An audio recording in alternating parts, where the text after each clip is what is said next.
Hey, what's up guys? This is Krishna here, and I'm very excited to share with you my new ground destruction digital asset called GRIPPER. You might have seen my video that I posted a couple of weeks ago. If you have not, then here it is.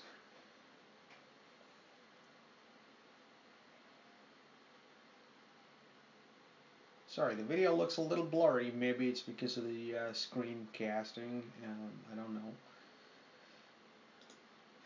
Anyway, so it's called GRIPPER, and since I actually did the video, I have made some enhancements to the HDA, um, and I will share with you today. I'm not going to waste any more time. I'm going to go right into it. So let's go and get this started. Okay, I already have installed the HDA here. Um, let's just start with grid 4x8 and 40 by 40. You need three elements to use this digital asset.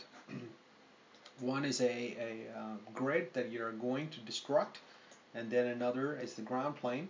Ground plane, I would prefer it to be double the size as the original grid and a little bit lower on the ground. That's why it's -4, and we don't really care that much about the number of rows and columns. So before I go any further with the actual setup, I want to bring in the RIPPER. So here's the RIPPER, and you've got 5 inputs that you need for this, and out of which 3 are mandatory and 2 of them are not, and I'll explain that in a minute. Just to explain the inputs, the first one is going to be your grid that comes in, and the second one will be the curve that you will be drawing. I will show you shortly. The third one is the ground plane. The fourth and the fifth are fracture cache and sim cache. The problem with the caching right now with the black box digital asset is the fact that I cannot put the caching inside. In fact, I did, but it didn't work because there were some file permission errors. Therefore, I decided to do a little workaround for that temporarily.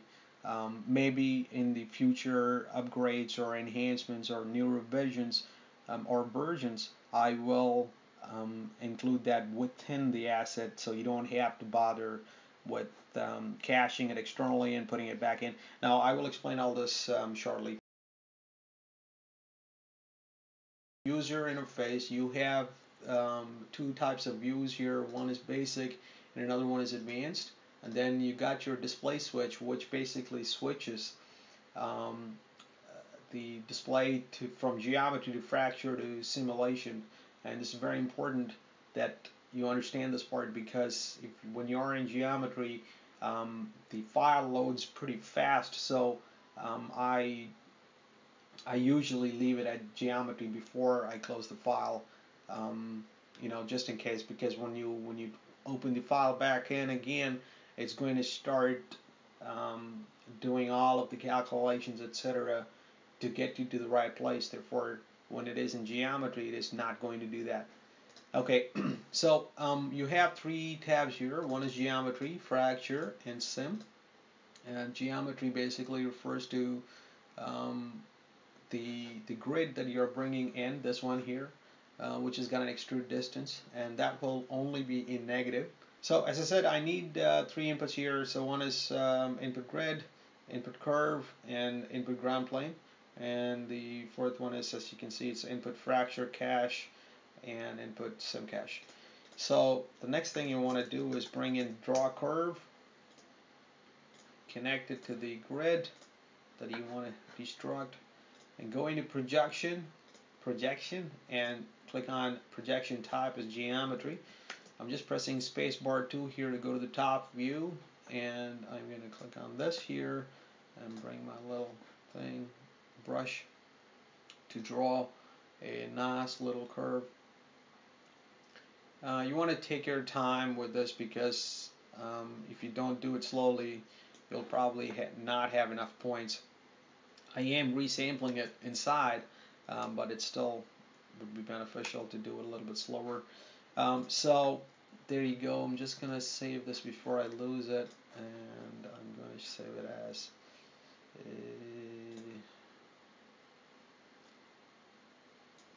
RIPPER tutorial.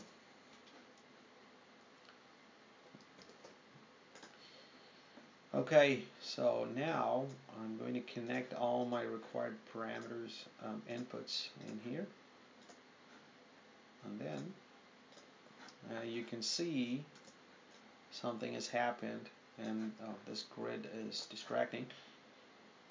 So something has happened here. So basically, it's got an extrude distance, which is -0.4 right now. Change it to 0.2, or you can change it to -10. Well, maybe -4 is the maximum you can go to. Sometimes I forget what I put in because I've been working on it for quite a long time since the release of the video. Therefore, I've forgotten certain things. So apologies for that. But anyway, so here is the extrude distance, which will only go to a maximum of -4. I don't really think I would want to do this kind of breaking.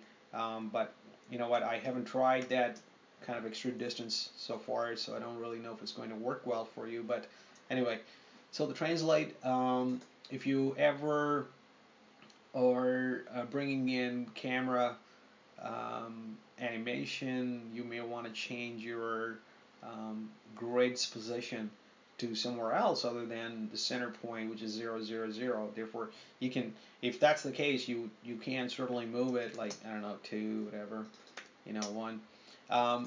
Everything is going to work exactly the same way as you were in 0, so it doesn't matter where you translate this, but it's there as an option for you. Okay, the next thing is the noise, and for some reason the noise isn't really working. I mean, this is basically to give some definitions to the input grid that's coming in, but because this is not working, I'm gonna skip this part. However, I'm going to show you an alternative of how to do that. Just try and reset this. Never mind. Okay. Mountain. Let's bring in a mountain. It's very slow because of the screencast. Anyway, so here's the mountain, and I'm going to reduce the noise to, I don't know, 0.1. Don't want too much of it. So yeah, basically something like this would be what you will get with the noise. I'm gonna leave the noise in just for now, but I'm going to reduce the extrude distance to 2. And this is a 4x8 grid. Please remember that, because the simulation will depend on how big your grid is. 4x8 is a pretty good grid. I mean, if you expect to see some cracks on the ground, in my opinion, you wouldn't really see more than 2 meters. I mean, that's pretty big by itself. However, if you are going to go big scale, like, I don't know, 10 by 20, 30 by 60, etc., the simulation is going to take much longer, as long as you are aware of that, and particularly the fracture will take much longer. So I'm going to show you the example with 4x8 because it's much easier for me to show you. And the bigger the scene, the bigger your grid is, the higher the number of cutters that you need, which I will also explain shortly. Right, so I'm just going to bypass the noise for now. Okay, I'm going to try and fix it before I release it, and I'm going to put the location where you can get it for free for any purpose in the description. Okay, so here you got UV, and UV quick shed just shows you the UV currently, and you can adjust the scale and whatnot here, so it's there for you. Okay, what I'm going to do before I progress any further is that I'm going to bring in my little road texture map, and then I can show you that I will set this all up before I do the fracturing and simming, because in Mantra I couldn't do it later because I don't really know Mantra that well, but I did it with Redshift, where I was able to rotate and scale and change the position of the incoming UV to match the render. Okay, so I brought in some stuff here on top of just the materials. Some lights I used on my video, and a couple of materials for Redshift, and also one more material for Mantra. So what I'm going to do is I'm going to quickly, just for now, I've also got Grid 2, which is an example file I want to show you. But for now, I'm going to assign this dirt material out of here, and let's see if we got this enabled. Yeah. Okay, so you can see it's automatically it's lagging a lot when we assign this material thing, texture thing. But anyway, because it's a pretty big texture. So what you want to do is you want to adjust, if you want.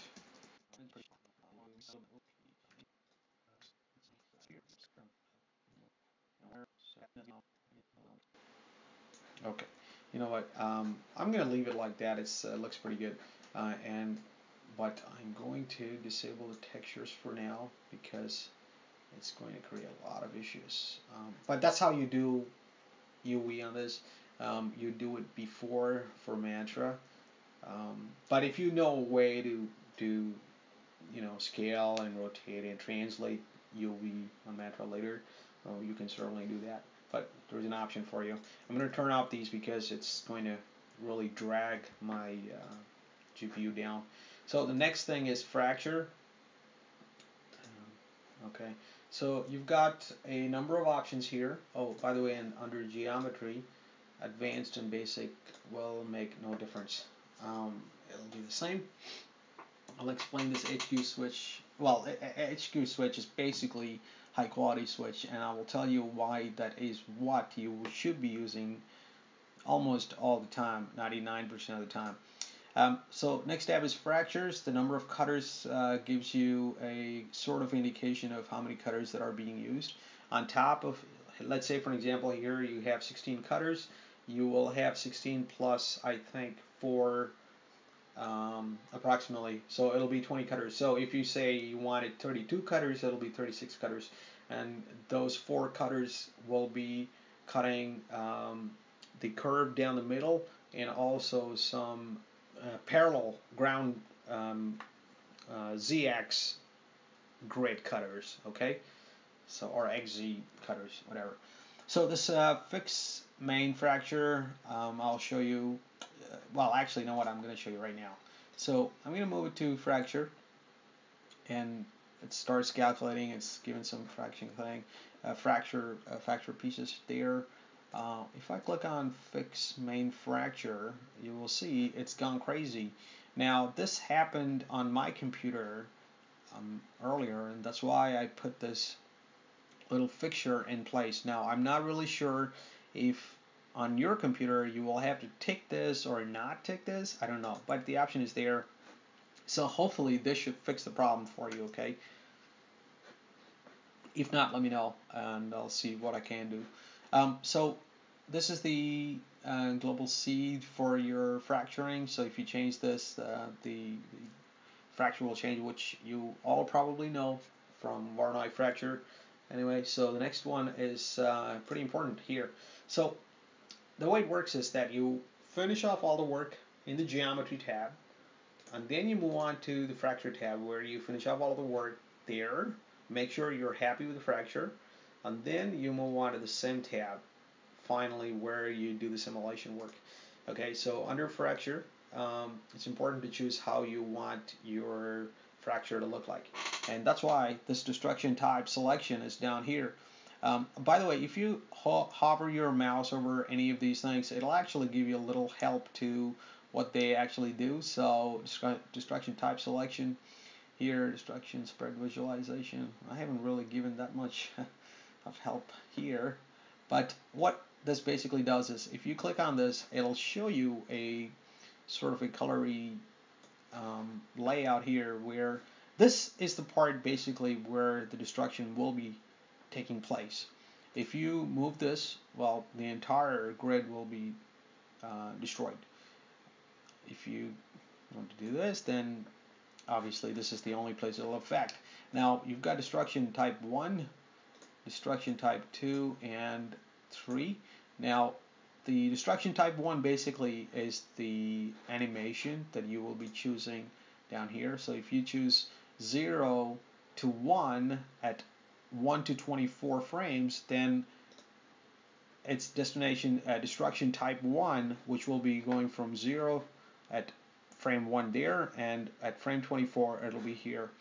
But for destruction type 2, the 0 will start there, but it'll be here at 48th frame, a delay of 2. Now if you go into advanced tab, you have destruction type 2 delay and destruction type 3 delay. So here I have a little explanation where it says this delay will control the secondary destruction and will control the tertiary destruction. So if you want to choose to change this, you can, but I'm going to leave it at default for now. I mean, you can experiment with this. This is the idea behind this HDA. You know, you can experiment so much with this tool. And I've also done a couple of enhancements, which I did state to you earlier, and I will show you that later on as well. Anyway, so we're done with the destruction spread. That's what I like, and I usually leave it in destruction type 2 because it kind of best suits me best. We've got Exploder View, which you all know what it does. You click on it, it just shows you an exploder version of the fracture. If you're not happy with the fracture, then you can change the seed. I'm going to leave it like that for now. Fracture cache, I'll explain later what that is when I'm done with the fracturing part. So here's your interior details, which unfortunately at this moment in time in this version or revision, it happens at the very beginning. So it is not that you can perform a low quality sim and then move that over to a high quality sim. At this moment it's not going to happen, okay? Right now you're going to have to define all this very early on, which means the higher the interior detail, the lower the sim, the longer the sim will take. However, if you choose to have a reasonable inside detail, for example 80 or something, then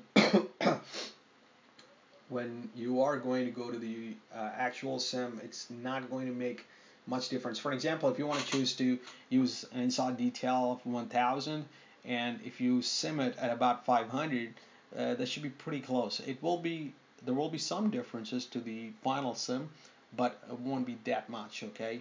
So I'll again explain that later as well. But here is a HQ interior detail detail checkbox, where if you click on that, if you go, let me see here, uncheck it. There you go, check it. So here it gives you a little view of how your interior details will look like when you click on that. But you gotta, after you click that, you want to check. After you check the interior detail, you want to check HQ switch also, because otherwise you will get the interior detail of the LQ version of the sign. So if I, let's say here, increase it to 320, for example, you see that there is a significant amount of detail you are going to get on the inner faces of the fracture. Now, I unfortunately tried to do 640, I think, inside detail, and my computer crashed. So I'm not going to do that right now. So I'm going to leave it at 20 for now. I'm going to come back and explain that later. Obviously, you can adjust all this. Let's see here. I'm going to try 160, and you can adjust all this the way you want. I mean, obviously, I wouldn't go too far with any of this, you know. So moving further, interior details. That's what that does. So you want to make sure that you choose the interior details. But um, to a reasonable size. Let's say I'm going to call it 80. I think it's alright. It's not bad for now. Right, I'm going to leave it at that. Just doing his calcs, and let's go, and I'm going to save this. Yeah, that's the fracture tab done. Okay, the next tab I'm going to talk to you about is the Sim tab, where you can, obviously you have to choose the ground break animation from 0 to 1 wherever you want to be. In this example, I'm gonna choose this to be only 120 frames because I don't want to take it too far, and I'm gonna choose, you know what, for now we will leave that at 1, but it's basically, if you animate it from 0 to 1, from first frame to 24th frame, that's how the break is going to occur, depending on where you started the curve and where you ended the curve. So the next is glue dynamics. Glue dynamics basically means that you're going to add a glue network, glue constraint network to your breakings. And when you click on that, it automatically enables the glue network. This is the glue dynamics visualizer, where you will have a bunch of dots or points, which represents the glue network. You want to make sure that you see as few points as possible here, because this has an impact on your glue network. I mean, I wouldn't go this far down, but 005 looks good. I think the default is, let me see what the default is here. Okay, default is 0.01. Yeah, I don't want that. You want 0.005. It depends on the breaking, it depends on the number of fracture, number of cutters, etc., etc. So this is imperative you choose this carefully. I mean, you can always come back and choose it again, it's not a big deal, but the higher the points, the longer the sim, or the stronger the glue, let's say. Okay, we're done with the UI or user interface of glue dynamics. So I'm going to uncheck this. For now. Here we are under basic view. Actually, you know what? Let me just explain this to you. So this is the object to extract, which it's basically the same as a dot network. And then you got your sub steps and start frame if you ever choose to change the start frame to another frame from what it is. And then there's your reset simulation, and the sim cache. I will again explain that later to you as well. This reset simulation, ignore that because it's going to come off. Okay, right, so that's the basic view. Inside of advanced view, you get a lot more options. Well, these few more options here. These options here, what they do is when your curve starts to animate from here all the way down here, whatever objects get activated, they move in the initial velocity of x, y, and z by this much, whatever you define here.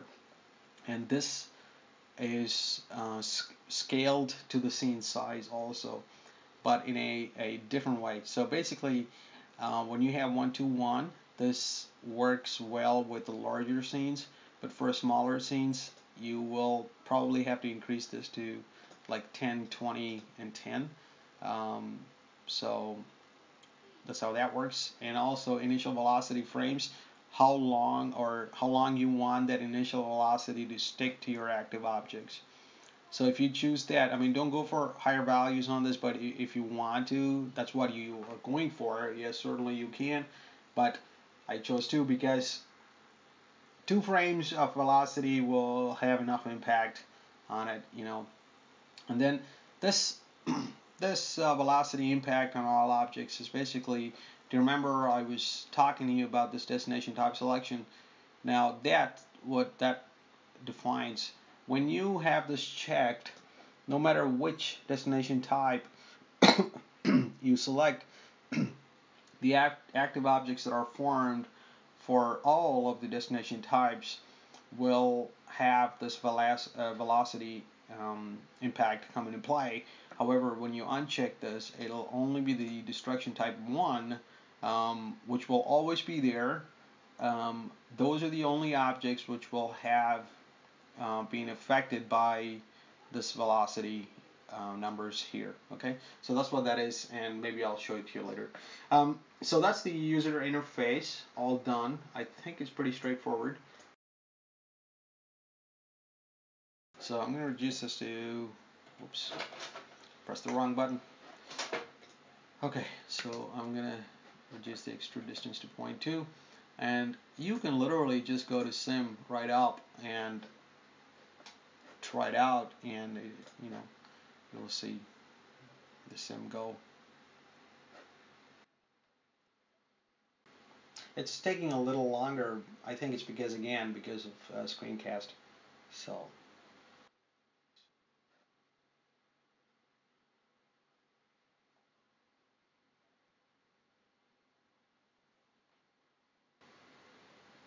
okay, so here the sim started.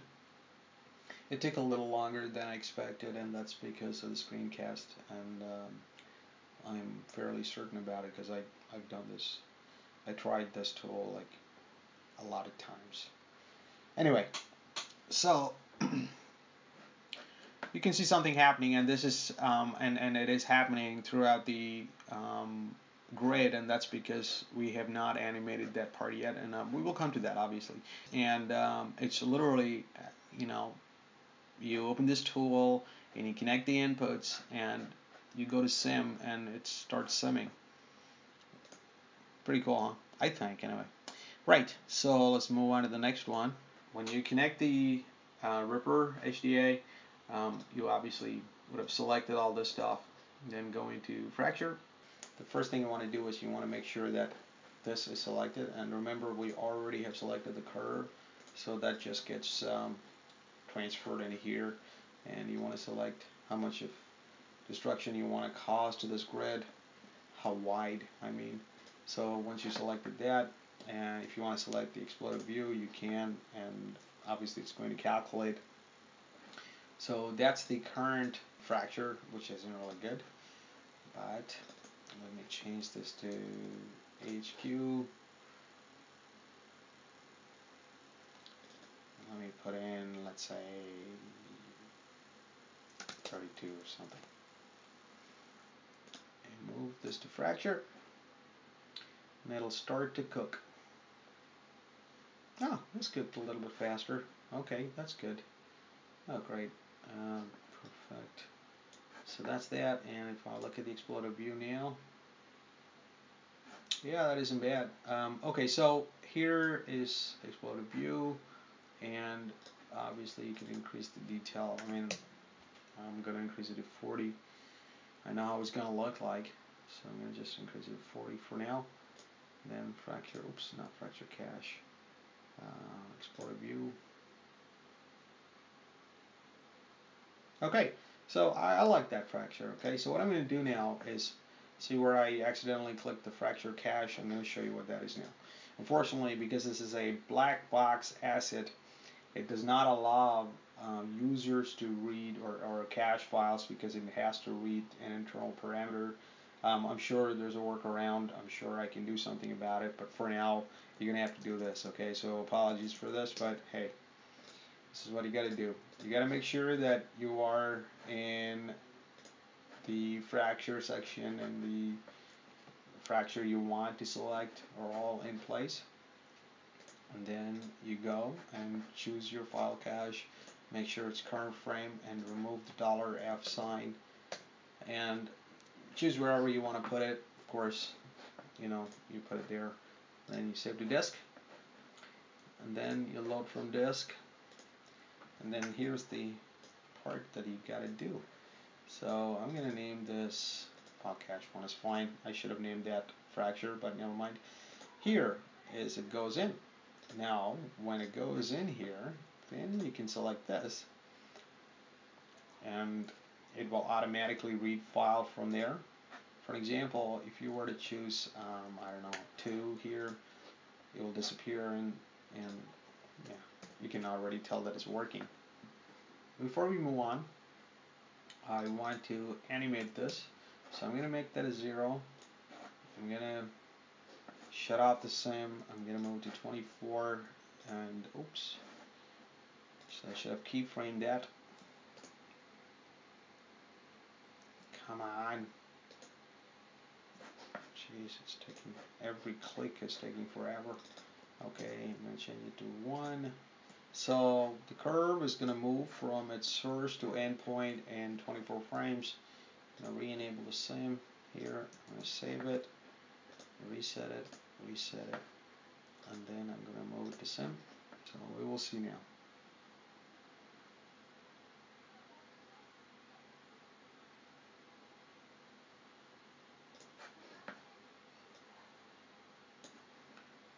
Okay, it's starting to sound nice, you know. And another way of doing it is also by putting in a merge and connecting that and connecting your grid to see where your grid is located and whatnot if you want to do that also, which is, you know, I'm sure you know already. So there you go. It's starting to fall apart now, and the curve, depending on the curve's animation, and there you go. So that's your sim already starting to come through, which is great. And did you see how fast the sim is? And it doesn't look bad as far as the detail is concerned. It actually looks pretty decent in my opinion, again. So let's go back into the sim here, and I want to increase this to, let's say, 40, 20, and 20, and you will see what impact it has.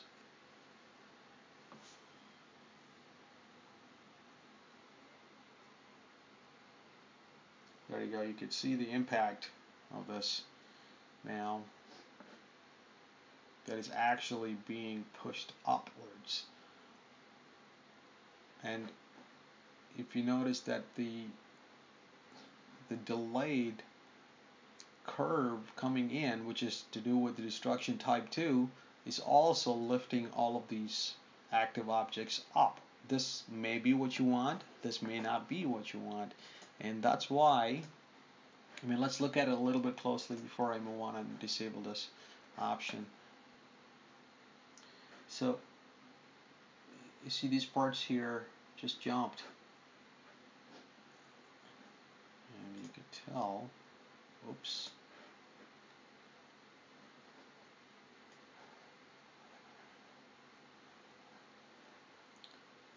so you see that there, those two parts there, those parts there is jumping, and that may be what you want, you know, it may not be, but you see how it's jumping, right? That's what I'm talking about when it comes to velocity, having the velocity impacting all of the curves. That's what that means. So I'm going to remove that, and let's try and resend this now.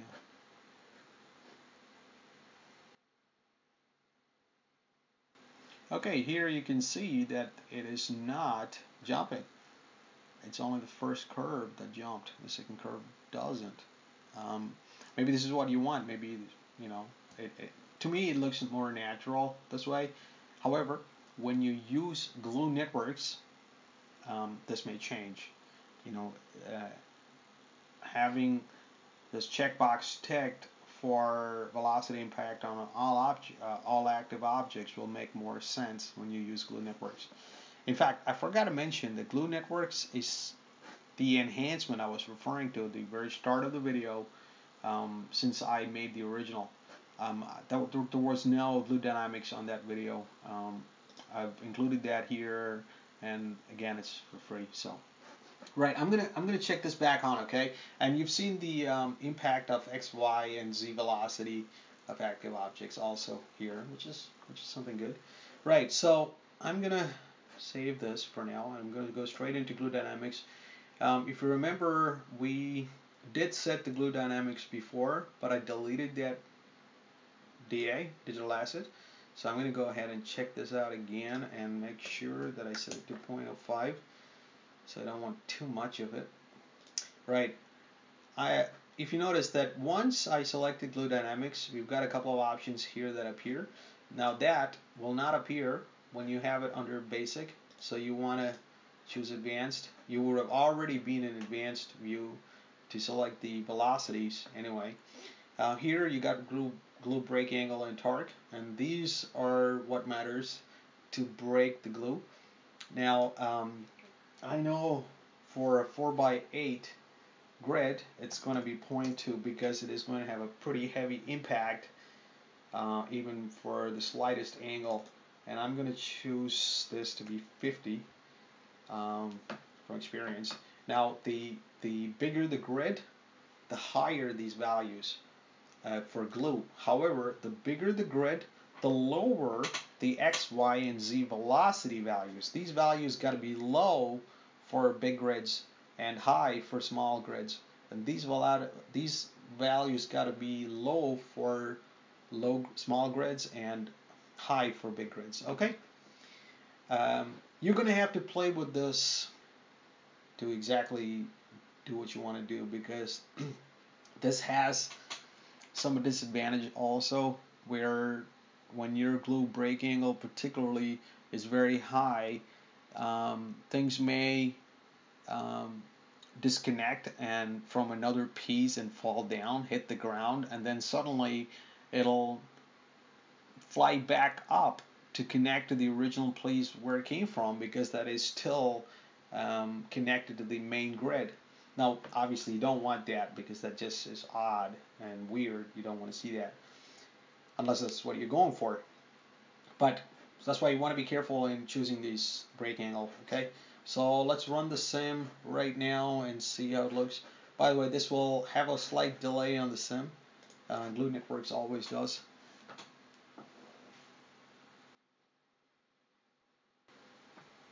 Okay, you know what? I'm going to pause this and I'm going to come back, okay? After some messing around, I decided to show you the example file settings because I've now saved that as a preset, which I'm hoping to give embedded with the HDA.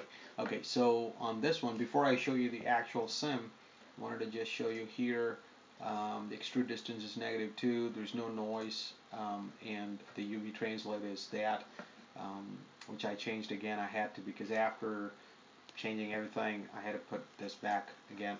Anyway, so the number of cutters here is 80. The destruction type is still 2. I've got the fracture cache turned on. Inside detail is 80. And if I go into sim, glue break animation is again set to 24 frames. And then I have selected glue dynamics, and the visualizer is 0.004. And initial velocity frames same. X, Y, and Z velocities are 20, 40, 20, and these are the same. So these are the settings. So let's have a look at the actual sim, because I wanted to show you the best that it can do. And you can take this as the starting point, this preset, and then you can take it from there. Okay. So here it is.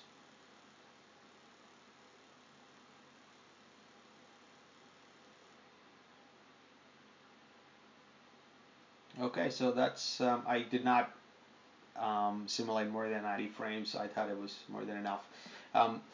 The good part about this is that if you look at the alpha, you see a lot of debris here, which wasn't in the original video I posted. On this video you can see a lot of debris here, and I think it looks pretty cool.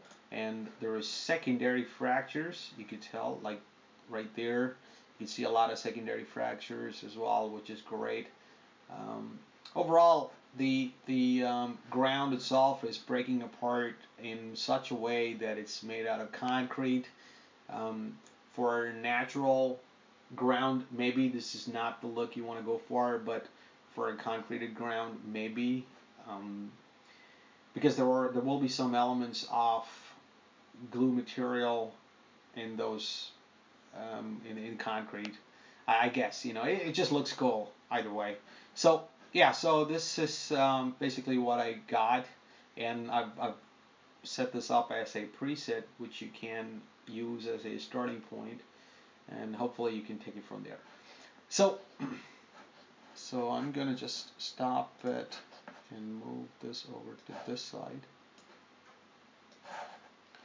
Move over to this side.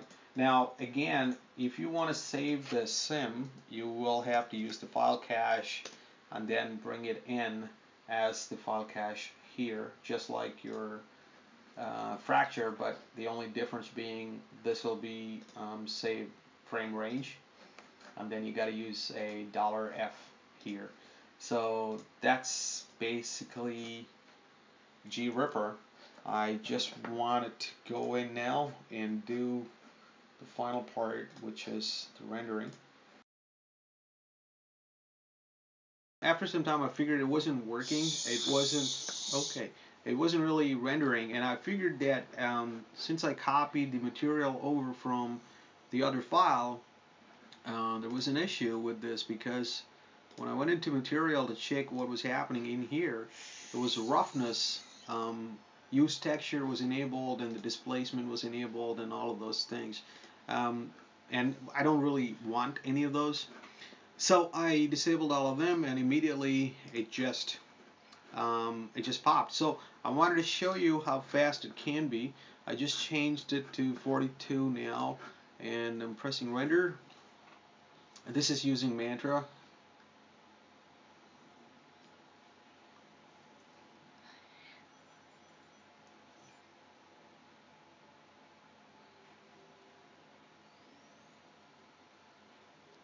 There you go, it's done. So it's pretty fast. The ground plane also has the texture, and that's just because of the fact that I've got the merge selected here. If I select this, then it'll change. By the way, I have to do some attribute deletion inside of the node. I realized that it's transferring everything, so I'm going to do that later. Anyway, I'm going to leave the velocity for you so that you can use it for motion blur. Okay, great. So that's that. And I'm going to just show you redshift, and then I'm going to finish up this tutorial. Okay, I finally managed to get it done, and here's the render out of redshift, and here's the render out of Mantra. So, I mean, the difference, I think, is to do with the lighting. Okay, so obviously I only have a sunlight for Mantra. I have a sunlight and a dome light for redshift. Either way, it works perfectly fine. A couple of things to remember with Mantra: do not enable true displacement, because it is probably going to take a long time and may not even work. To be honest, I never was able to render with true displacement switched on. Maybe it's a drawback, I don't know, but I'm happy with what I got right now. And with redshift, I realized that the Fresnel doesn't work. So if you're a Fresnel user and a camera map user, don't use it because it doesn't work for this. So that's they're the only two things. So here's Mantra, nice and bright actually, and redshift not so bright, and maybe I should have increased the lighting there, but never mind. So hopefully this helps you. If you do some cool stuff with it, please let me know. And there's only one thing I ask for. It's absolutely free for anything commercial or not commercial. It doesn't matter. It's absolutely free. The only thing I ask for is that if you can give a link of my YouTube channel or Vimeo channel, that'd be great. Thank you. Oh, and please subscribe, like, and share, and do comment if you have any comments. See you. Bye.